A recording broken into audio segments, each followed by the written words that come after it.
Welcome back to my channel math with Uma. मैंने new channel बनाया है और आज हम इसमें पढ़ रहे हैं गणित मंजरी 9th क्लास के लिए। 9th क्लास में चैप्टर नंबर 2 है। चैप्टर नंबर 2 का नाम है introduction to linear polynomials. Introduction to linear polynomials. तो सीबीएसई 9th क्लास में जो न्यू बुक लगी है उसका चैप्टर नंबर 2 से मैं शुरुआत कर रही हूँ। तो पहली एक्सरसाइज मैंने ली है। पहली एक्सरसाइज में यानी कि यहाँ पर मैंने 2.1 पढ़ा दी थी, है ना। 2.2 भी मैंने पढ़ा दिया था, बहुत आसान है। आप लोगों के कमेंट्स आएंगे तो मैं 2.1 और 2.2 बता दूंगी। यहाँ पर 2.3 मैंने एक्सरसाइज ली है और इस एक्सरसाइज में पहला क्वेश्चन है, a student has 15 rupees in her saving bank account. She gets 150 every month as pocket money. How much money will she have at the end of every month? From the second month onward, find a linear expression to represent the amount she will have in the nth term. तो आप लोगों को मैं बता दूं, एक students है, उस स्टूडेंट्स के सेविंग अकाउंट में 500 रुपीज है, ठीक है, और उसको पॉकेट मनी के लिए हर मंथ 150 रुपीज मिलते हैं, ठीक है। अब how much money will see have eight the end of every month, यानी कि आप लोगों को एक बात और बता दूं, यहाँ पर उसको जो पैसा मिल रहा है दूसरे मंथ से मिलना शुरू हो रहा है। कब से मिल रहा है? दूसरे मंथ से मिलने 150 रुपए जो उसे मिल रहे हैं दूसरे मंथ से मिलना शुरू हुए हैं। तो उसने पूछा हर महीने के लास्ट डे में उसके अकाउंट में कितना पैसा हो जाएगा। अब इन सब चीजों को उसने बाद में पूछा कि लीनियर एक्सप्रेशन में आपको इसके आंसर को बताना है, वो भी किस तरह से, nth टर्म के रूप में। आई होप आपकी समझ में क्वेश्चंस आ गया होगा।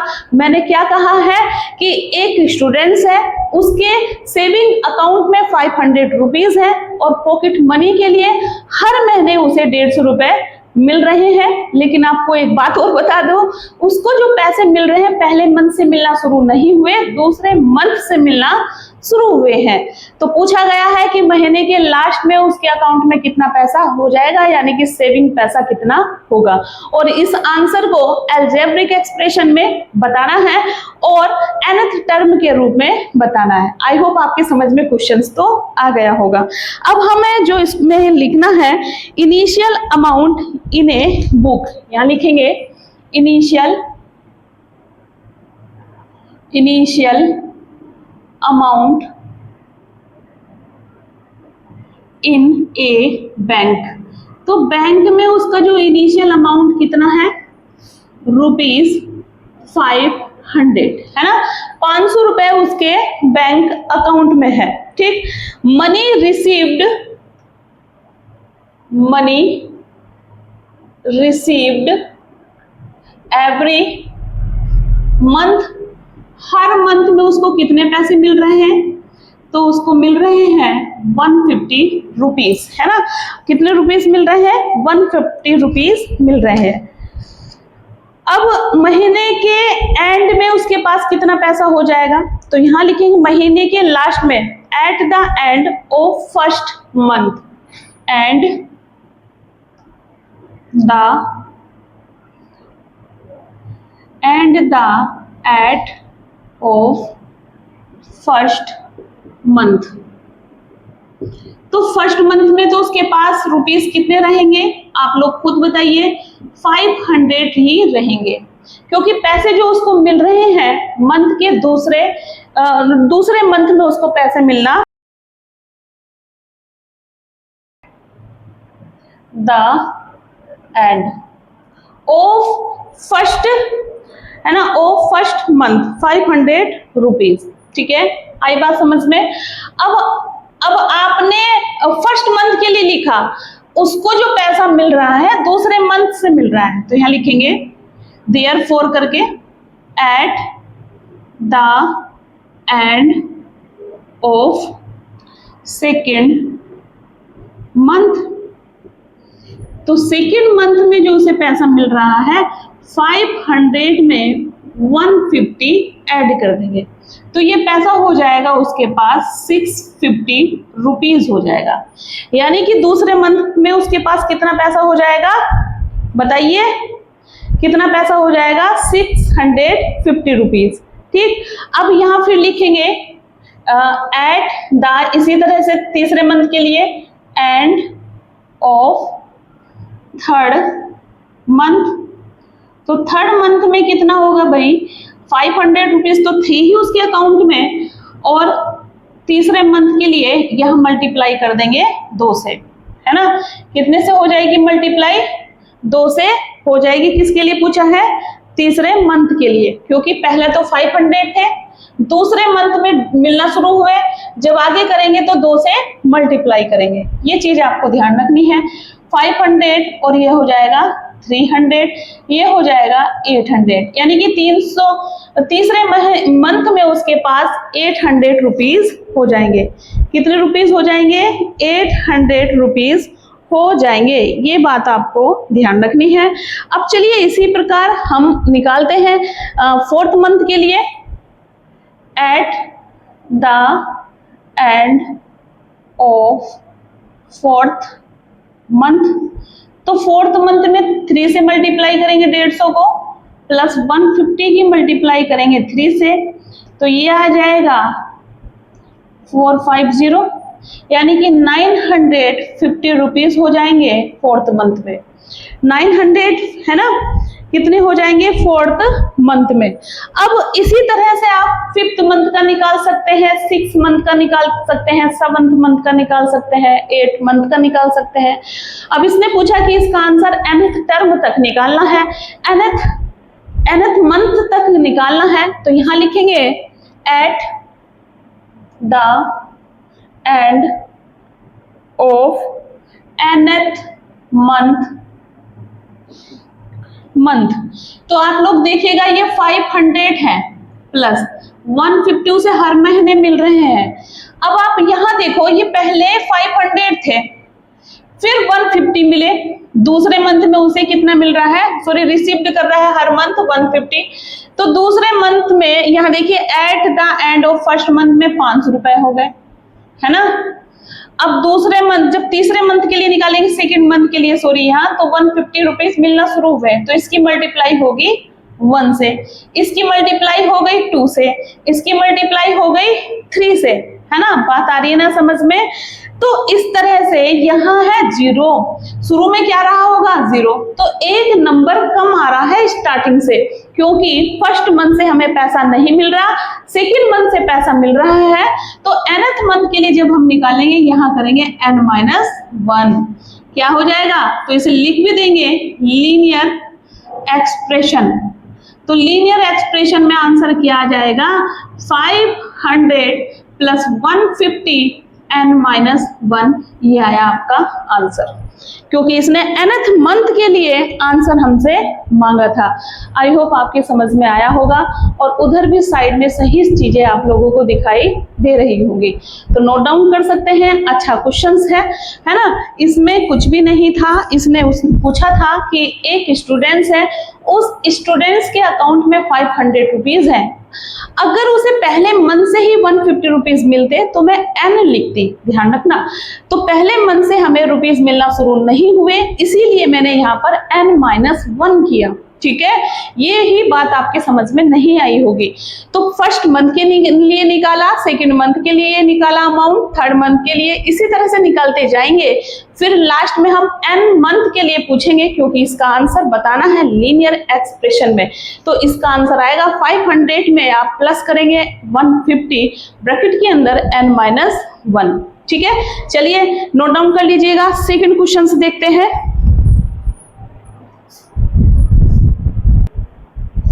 क्वेश्चन नंबर 2 देखिएगा।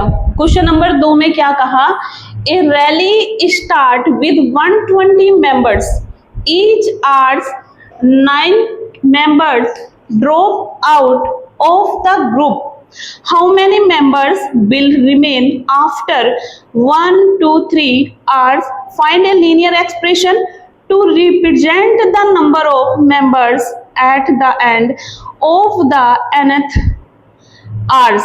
इसने क्या पूछा है, एक रैली है ना, वो स्टार्ट हुई है 120 मेंबर से। एक रैली में कितने मेंबर्स हैं, 120 मेंबर्स हैं। Each hours 9 members drop out, यानी कि हर घंटे में 9 मेंबर्स निकल रहे हैं। हर घंटे में 9 मेंबर्स उस रैली को ड्रॉप आउट कर रहे हैं, है ना। तो how many members will remain, यानी कि आपको बताना है 1 घंटे के बाद, 2 घंटे के बाद, 3 घंटे के बाद उस रैली के एंड में कितने सदस्य बच जाएंगे, और उस आंसर को आपको लीनियर एक्सप्रेशन के nth आवर्स में डिनोट करना है ना। क्या कहा है, the numbers of members at the end of the nth hour, यानी कि nth आर के एंड में उस रैली में कितने मेंबर्स बच जाएंगे, है ना। तो हमसे ये पूछा है, तो सबसे पहले तो बताएंगे कि रैली में स्टार्टिंग में इनिशियल मेंबर्स कितने थे, तो 120 मेंबर्स थे, और हर घंटे में 9 मेंबर्स ड्रॉप आउट कर रहे हैं। तो 9 मेंबर्स को निकाल देंगे तो वो आपके पास जो टोटल मेंबर्स बन रही है रैली की वो लिखेंगे, और हर घंटे में ड्रॉप आउट कर रहे हैं। तो 1 आवर के लिए, सेकेंड आवर के लिए, थर्ड आवर के लिए ऐसे ही सोल्व करेंगे, फिर बाद में nth आवर्स में कितने मेंबर्स रह जाएंगे उसको बताएंगे, है ना। तो लिखेंगे इसमें सबसे पहले rally start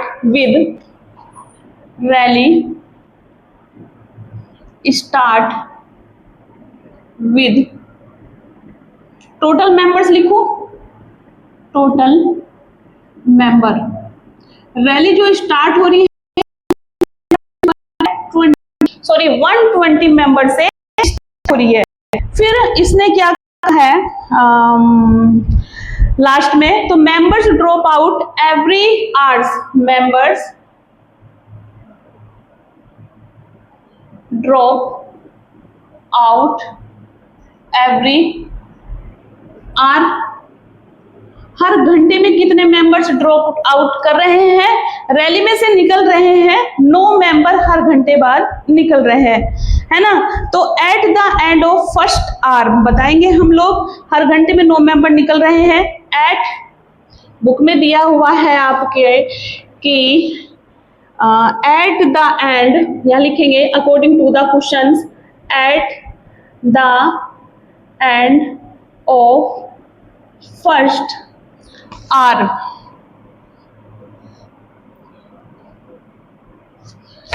of the first hour, है ना। ऐसे लिख दो बस, at the end of first hour, 1 घंटे के बाद कितने मेंबर्स निकल जाएंगे। तो 120 में से आपको -9 करेंगे तो 111, यानी कि 111 मेंबर्स बच जाएंगे 1 घंटे के बाद।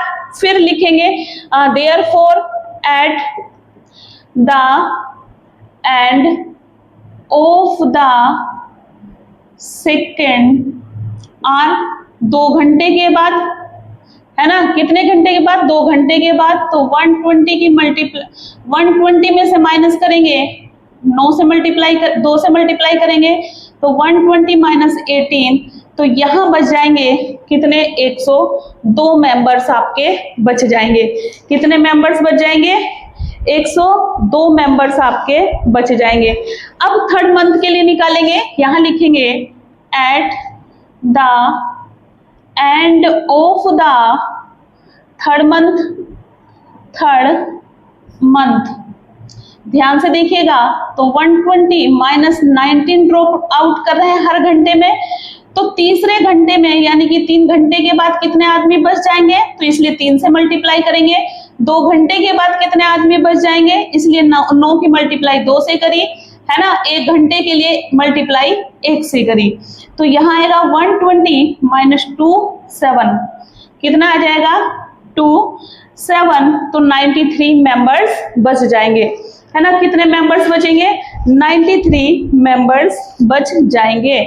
अब इसकी डिमांड क्या है भाई, लीनियर एक्सप्रेशन में आंसर बताना है, तो यहाँ लिखेंगे eight the end of the या ऑफ लिखो बस, of nth month, nth month के लिए निकालेंगे। तो इस बार आप देख रहे हैं 120 मेंबर्स फिक्स है, कांस्टेंट है, माइनस 9 भी आपका कांस्टेंट है। 9 मेंबर्स हर बार निकल रहे हैं, हर बार उस रैली में से निकल रहे हैं। कितने आवर्स के लिए बताएंगे, nth आर के लिए बताएंगे, तो यहाँ आ जाएगा n। तो 120 माइनस n 9 n आपका आंसर आपके सामने है। ये है लीनियर एक्सप्रेशन में आपका आंसर, किसमें है, लीनियर एक्सप्रेशन में। तो therefore number of members after, यहां लिख देंगे देयरफॉर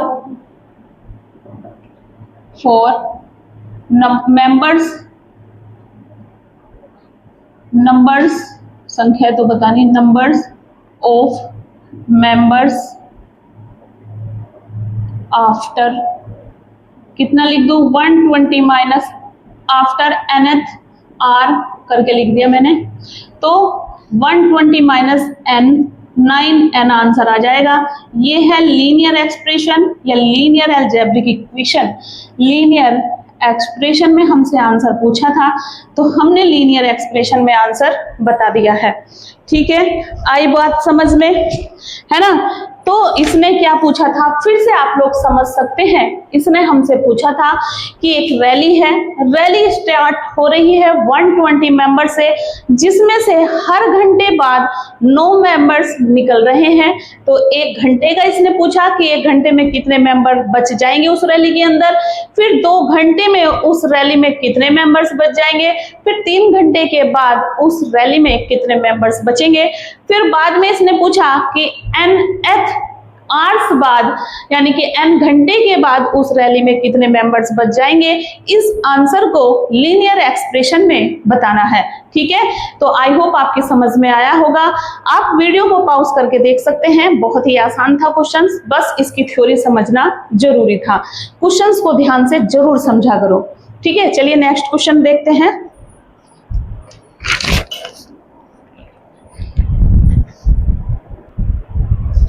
क्वेश्चन नंबर 3 देखिएगा। क्वेश्चन नंबर 3 में क्या कहा है, suppose the length of a rectangle is 13 centimetre. एक रेक्टेंगल है, उसकी लेंथ 13 सेंटीमीटर है।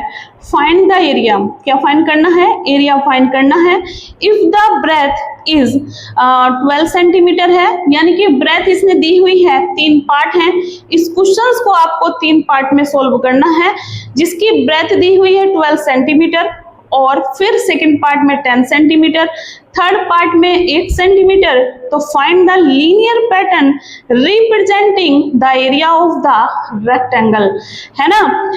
यानी कि जो लेंथ है, लेंथ एक ही कांस्टेंट है, यानी कि 13 ही हर बार यूज करनी है। लेंथ को आपको तीनों क्वेश्चंस को, तीनों पार्ट को जब आप सोल्व करोगे तो लेंथ यानी कि एल की वैल्यू 13 ही रखनी है, लेकिन ब्रेड्थ यहाँ पर चेंज हो जाएगी। ब्रेड्थ यहाँ पर फर्स्ट में 12 हो जाएगी, सेकंड में 10 हो जाएगी और थर्ड में 8 हो जाएगी, है ना। तो find the linear pattern represent the area of the rectangle, है ना। क्या पूछा है, रेक्टेंगल का एरिया फाइंड करना है। तो यहां देखिएगा, सॉल्यूशन देखते हैं। सॉल्यूशन में सबसे पहले हम बनाएंगे एक डायग्राम, है ना। एक डायग्राम बनाया रेक्टेंगल का, जिसका हमने नेमिंग कर दी ABCD। इसमें आप जानते हैं ये वाली साइड इसके इक्वल, ये वाली साइड इसके इक्वल, है ना। तो इसकी जो लेंथ है हर बार 13 सेंटीमीटर है, बट विड्थ फर्स्ट बार आपकी 12 सेंटीमीटर है, सेकंड में 10 सेंटीमीटर हो जाती है और थर्ड में आपकी 8 सेंटीमीटर हो जाती है। तो फाइंड करवा रहा है एरिया ऑफ रेक्टेंगल। तो चलिए सोल्व करते हैं, बहुत आसान है। ठीक है, फर्स्ट पार्ट मैंने लिया और यहां लिखा एरिया ऑफ रेक्टेंगल when, जब लेंथ हो 13 सेंटीमीटर और विड्थ हो 12 सेंटीमीटर, है ना। तो आप जानते हैं एरिया ऑफ रेक्टेंगल का फॉर्मूला क्या है, लेंथ इंटू विड्थ, यानी कि 13 इंटू 12, 12 36, 5, 156। कितना हो जाएगा 156, और एरिया के फॉर्मूले में सेंटीमीटर स्क्वायर आपकी यूनिट आ जाएगी। अब सेकंड पार्ट को सॉल्व करेंगे तो यहां लिखेंगे एरिया ऑफ रेक्टेंगल व्हेन, जब लेंथ तो हो आपके पास 13 ही है, तो कांस्टेंट मैंने आपको बताई है हर बार 13 है, बट यहां पर विड्थ 10 सेंटीमीटर हो जाती है। ठीक, तो एरिया ऑफ रेक्टेंगल का फॉर्मूला होता है लेंथ इंटू विड्थ, तो लेंथ 13 और विड्थ है 10, जब मल्टीप्लाई करेंगे तो 130 सेंटीमीटर स्क्वायर आ जाएगी। अब हम थर्ड पार्ट अगर सोल्व करते हैं तो एरिया ऑफ रेक्टेंगल व्हेन, जब लेंथ तो 13 सेंटीमीटर हो बट विड्थ कितनी हो 8 सेंटीमीटर हो, तीन पार्ट में इसने हमसे एरिया फाइंड करवाया है, तो फॉर्मूला आएगा L इंटू बी, यानी कि 13 इंटू 8, और 13 8 जो होता है 104 सेंटीमीटर स्क्वायर। अब इसने क्या कहा है, कुछ और भी कहा है क्या, लीनियर एक्सप्रेशन वगैरह में कुछ कहा है? हाँ, सोल्व करना है लीनियर पैटर्न में, है ना, तो लिखेंगे इसमें क्या कहा है, लीनियर पैटर्न में हमें सोल्व करना है। Find the linear pattern represent the area of the rectangle, तो यहां लिखेंगे the linear pattern, therefore the linear pattern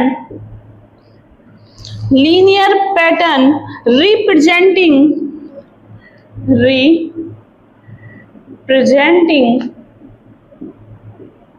the area of rectangle, जरा ध्यान से सुनना, यहाँ पर गलत कर देंगे और नंबर टीचर्स आपके काट देंगे। आपके ये जो फॉर्मूला होता है L इंटू बी होगा, तो L आपके पास 13 था, कांस्टेंट था, बट आपका जो B था विड्थ चेंज हो रहा था, इसलिए लीनियर पैटर्न पे इसे B ही रहने देंगे, है ना, क्या रहने देंगे, बी कांस्टेंट वैल्यू नहीं है, कांस्टेंट उसे कह रही हूं मैं जिसका बार बार यूज कर रहे हैं, जो एग्जैक्ट चीज यहाँ पर दी हुई है, जो बदल रही है तो वो बदल कर यहाँ बी लिख सकते हैं, यहाँ पर कुछ भी आ सकता है 10 20 15, यानी कि यहाँ पर वो विड्थ चेंज कर सकता है। आई होप आपकी समझ में 3 क्वेश्चंस भी आ गया होगा। ठीक है, आई बात समझ में। चलिए, आज मैं 3 ही क्वेश्चंस रख रही हूँ क्योंकि मेरी पहली क्लास है, और क्लास अगर आपको अच्छी लग रही है तो प्लीज चैनल को सब्सक्राइब कर लीजिएगा, बेल आइकन को प्रेस कीजिएगा, क्योंकि मैं इसी तरीके से बहुत ही इजीली बेस पर आपको गणित मंजरी 9th क्लास के लिए समझाने वाली हूँ। ठीक है, thank you guys, thank you so much.